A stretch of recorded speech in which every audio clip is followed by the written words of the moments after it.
Start. प्रिय विद्यार्थियों, भूगोल के अध्ययन में हम प्रिय प्रथम वर्ष में दो किताबों का अध्ययन करते हैं। पहला भौतिक भूगोल, दूसरा राष्ट्रशास्त्र। भौतिक भूगोल में एक बहुत महत्वपूर्ण विषय है और महत्वपूर्ण पाठ है पृथ्वी की आंतरिक संरचना। पृथ्वी की आंतरिक संरचना के संदर्भ में बहुत सारे प्रश्न हमारे जहन में उठते हैं कि भाई पृथ्वी ठोस है या तरल है, ठोस है तो कितनी ठोस है, तरल है तो कितनी तरल है। पृथ्वी पर ज्वालामुखी विस्फोट होते हैं, उसमें से बहुत सारे पदार्थ बाहर निकलते हैं, तो क्या पृथ्वी की स्थिति तरलीय या ठोसीय या गैसीय है, या भूकंप के द्वारा पृथ्वी में कंपन पैदा होता है, या सुनामी के द्वारा बहुत सारी महासागरों में लहरें उत्पन्न होती हैं। तो बहुत सारे प्रश्न उठना हमारे लिए जायज़ है और इनकी जानकारी हम पृथ्वी की आंतरिक संरचना के द्वारा करते हैं। पृथ्वी की आंतरिक संरचना के संदर्भ में हम दो साक्ष्यों के लेकर चलेंगे। पहला साक्ष्य या जिससे हम ये मालूम करेंगे कि पृथ्वी की आंतरिक स्थिति कैसी है, पहला है प्राकृतिक और दूसरा है अप्राकृतिक या प्राकृतिक। जो साक्ष्य है उसमें सबसे महत्वपूर्ण जो है वो है ज्वालामुखी विस्फोट के द्वारा निकलने वाले तरल लावा जो पृथ्वी की तरलता का द्योतक है, इससे ये मालूम होता है।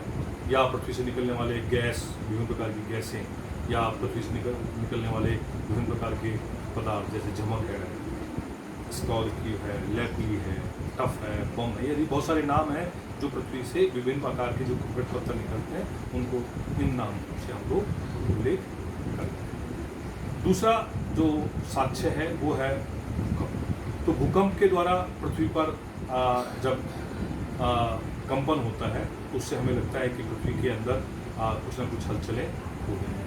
तो भूकंप साक्ष्य के आधार पर हम मुख्य तौर पर तीन प्रकार की वेव्स या तरंगें हमारी चलती हैं, एस वेव्स, एल वेव्स और आपकी पी वेव्स। इनके विषय में हम लोग अधिक जानकारी जब भूकंप का पाठ का अध्ययन करेंगे तब इसमें करेंगे। लेकिन इन लहरों के द्वारा ये पता चलता है कि क्योंकि इन लहरों की अपनी एक विशेषताएं होती हैं कि कुछ जैसे एस वेव्स हैं वो तरल में प्रवेश नहीं करती, तो इससे ये मालूम होता है कि लगभग 2700 किलोमीटर की गहराई में के बाद ये जो रुक जाती हैं, उसका मतलब है कि उसके बाद पृथ्वी की आंतरिक स्थिति तरलीय स्थिति होती है।